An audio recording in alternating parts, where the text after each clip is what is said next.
Voilà, qu'est-ce les amis? Comment ça va? Aujourd'hui, une vidéo. Oh mon Dieu, cette vidéo. Je ne sais pas pourquoi j'ai mis autant de temps à faire cette vidéo. C'est toi d'ailleurs qui me l'a inspiré. Aujourd'hui, Amélie et moi, on avait envie de vous faire une vidéo sur le nom de votre entreprise parce que, évidemment, c'est quelque chose c'est important de donner un nom à sa boîte. C'est une des premières choses que les gens font quand ils vont créer leur boîte. Ils lui donnent un nom. Nous, on a créé une boîte ensemble. On lui a cherché un nom, on lui a donné un nom. On a trouvé ensemble ce nom.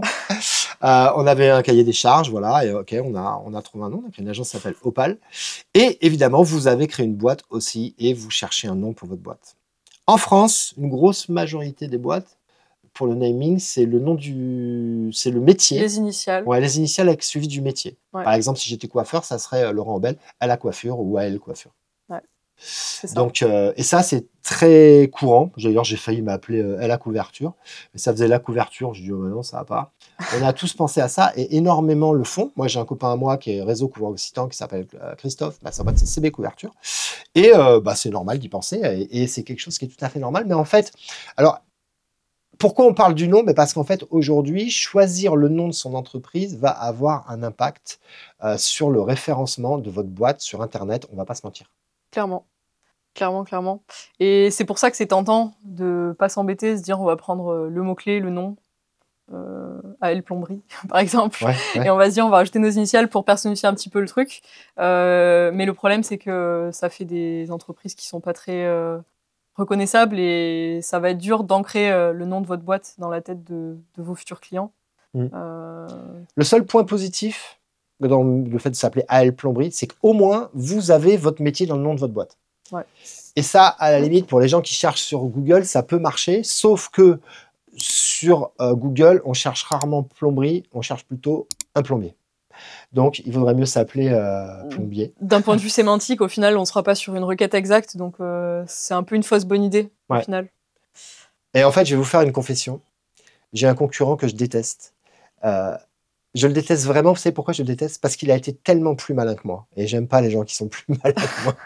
En fait, le mot-clé qui est le plus utilisé dans mon métier à Toulouse, c'est couvreur Toulouse. Couvreur Toulouse est la requête la plus demandée à Google quand on cherche un couvreur à Toulouse. Évidemment, la bonne blague, cherche un couvreur à Toulouse, je tape couvreur Toulouse sur Google. Et il y a un de mes confrères qui a appelé sa boîte couvreur Toulouse. Je le déteste. Je le déteste, c'était trop malin. Et du coup, il apparaît automatiquement en référencement naturel sans payer sur la requête la plus demandée à Google. Alors, le nom, il n'est pas ouf, et encore que, pourquoi pas. Mais en tout cas, d'ailleurs, Couvreur Toulouse, je te connais pas, mais si tu regardes cette vidéo, je te mets un pouce bleu, mais ne crois pas que tu es mon copain pour moi. Et, franchement, j'ai pris une leçon ce jour-là. Donc, qu'est-ce qu'on peut donner comme conseil aux artisans qui regardent cette vidéo, pour le nom, quand ils vont choisir le nom de leur boîte? Sachant que, les amis, ma boîte principale aujourd'hui s'appelle Les Couvreurs Occitans. D'accord? Je suis en Occitanie et je suis couvreur. Je dis en Occitanie parce que je suis sur plusieurs départements. Donc, ça avait du sens pour moi d'être sûr d'avoir un nom qui rappelle, un, et mon métier, deux, ma zone géographique d'activité, pour éviter que les gens qui me trouvent sur Internet, surtout par le biais de ma chaîne YouTube, qui sont en Alsace, m'appellent pour du boulot. C'est pas la peine, j'irai pas en Alsace, même si j'adore l'Alsace. Je n'ai rien contre les Alsaciens, bien le contraire. Mais donc ça avait du sens par rapport à ça. J'aimais bien l'idée de couvreur occitan parce que ça rappelait un certain corporatisme, ça donnait, et puis surtout, je parlais des couvreurs, parce que les gens cherchent un couvreur sur Internet, et que moi, aujourd'hui, je ne fais pas des toitures, mais je mets à disposition des couvreurs au service de mes clients. Voilà. Et que le couvreur est la matière première de mon entreprise. Voilà, c'est ce qu'il y a de plus important dans la boîte, chez nous, c'est le couvreur. Donc, c'était tout ça que j'avais dans mon petit cerveau, qui a amené à la création de cette marque, qui est plutôt bien référencée grâce à ce mot-clé couvreur, et Occitan qui rappelle la région. Alors, quel conseil on peut donner à Amélie? C'est intéressant ce que tu disais tout à l'heure par rapport au fait de mettre le mot-clé dans le nom. C'est important, mais c'est aussi important de vous dire qu'est-ce que les gens vont taper sur Google. Et comme tu disais tout à l'heure, ils vont pas taper plomberie, ils vont pas taper couverture, ils vont taper couvreur. Donc déjà, ça, c'est quelque chose qu'il faut qu'on intègre quand on cherche le nom d'une entreprise.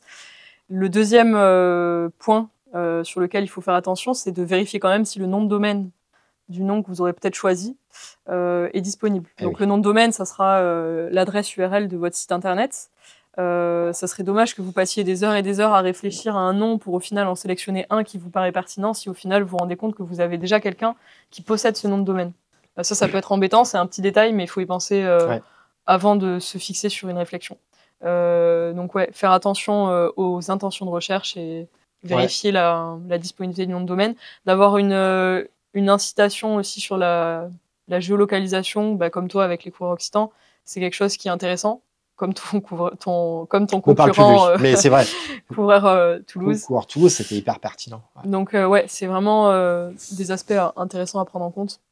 Tout comme à l'époque, quand j'ai monté ma première boîte dans les années 90, à l'époque du Minitel, ma boîte s'appelait ABT. Pourquoi? Parce qu'en fait, dans l'annuaire AB, j'étais en tête des requêtes. Et vous aviez à l'époque plein de boîtes qui s'appelaient AAB, AAC ou ABC. Bon, parce qu'il fallait être dans les premières lettres. Et à l'époque, il venait à l'idée de personne de créer une boîte qui commençait par un Z.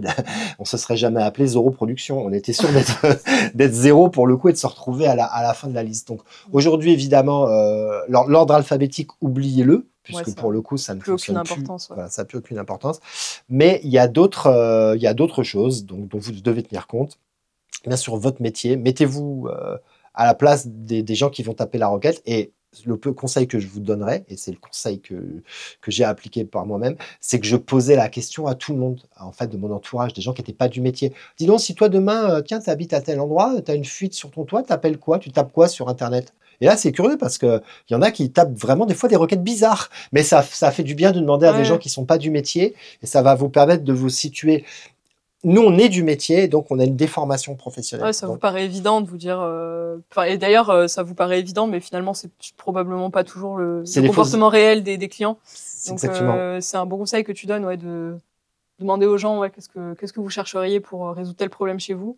Et puis même aussi solliciter son entourage pour choisir le nom, ça peut faire émerger des idées. Je crois que tu m'avais dit que c'était un peu ce que tu avais fait aussi pour trouver le nom de ta boîte. Tellement important que on s'était mis une journée autour d'une table, on était une petite dizaine, j'avais demandé à des voisins, des amis, je leur ai dit écoutez, le nom de ma boîte c'est super important puisqu'en fait j'avais déjà un nom à ma boîte et c'est quand j'ai changé la stratégie, il m'a fallu trouver un nom commercial. J'avais conscience que c'était ultra important, que je fallait pas que je me plante sur ce nom et je peux vous garantir que je me suis pas du tout planté parce qu'en plus en appelant ma boîte les couvreurs occitans, cette boîte elle avait à peine 6 mois d'existence de vie, que quand je nommais ce nom, les couvreurs occitans, les gens avaient l'impression que c'est un nom qui avait toujours existé. Ils disaient, mais on vous connaît à Toulouse, ça fait un moment que vous existez. J'étais là, moi, j'ai oui, ça fait un moment, ouais, mais ça faisait pas un moment du tout. Mais dans la tête des gens, en fait, je sais pas, ce nom, il a bien pris. Et voilà, on était 8 autour d'une table, personne n'était du bâtiment, j'étais le seul. Et j'ai mené, donc j'ai permis à chacun de s'exprimer. On a pris un grand tableau, on a marqué des dizaines et des dizaines de noms, tout y est passé. C'est encore à l'époque des .com, les couvreurs.com, tu vois, on a essayé plein de trucs. Et puis à l'arrivée, les cours occitans sont nés comme ça. J'ai plus jamais remis ce nom en question. Tant bien même qu'aujourd'hui, même quand je crée une nouvelle activité, j'ai créé une activité photovoltaïque, c'est sous le nom des cours occitans.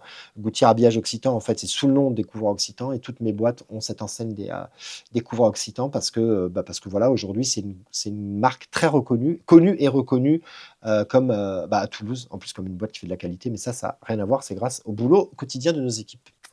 Ouais. Donc en tout cas, le nom de votre boîte, ça a beaucoup d'importance et réfléchissez bien parce que faites pas une bêtise en choisissant le nom de votre boîte. Donc prenez du temps, partagez-le avec d'autres, des gens en qui vous avez confiance et puis... Et vérifiez la disponibilité du nom de domaine. Ça, il y a des outils qui permettent de le faire. Si vous allez sur OVH ou sur Squarespace, ils vont vous proposer de saisir des noms de domaine et de voir s'il est disponible ou pas. Donc pensez-y avant de statuer sur un nom. Absolument. Je crois qu'on a fait le tour. Ouais, je pense que c'est pas mal. J'espère que cette vidéo vous sera utile si vous êtes en pleine création d'entreprise et que vous avez vous posé plein de questions. Si vous posez des questions sur la com, sur le site d'Opale, vous pourrez avoir un petit diagnostic gratuit. Parce que difficile de monter une boîte sans faire de la com aujourd'hui, parce qu'il y en a besoin. Et puis voilà. Puis si vous vous posez aussi des questions sur combien vendre sa journée de travail quand on est artisan, première question à se poser juste après la com, combien vendre sa journée de travail, je vous mettrai également en description de la vidéo le lien vers un calculateur de prix de vente de sa journée de travail. Il est gratos. De toute façon, tout tout est gratuit. Les diagnostics sont gratuits, le calculateur est gratuit, ne vous inquiétez pas. On est gentil avec ceux qui démarrent, on fait du gratos. On est comme Voilà. ça. C'est comme ça. Allez, ça marche. Merci d'avoir suivi cette vidéo jusqu'au Merci. bout. N'hésitez pas à la partager à des copains artisans qui pourraient en avoir besoin. Et puis on se dit à bientôt. Bye bye.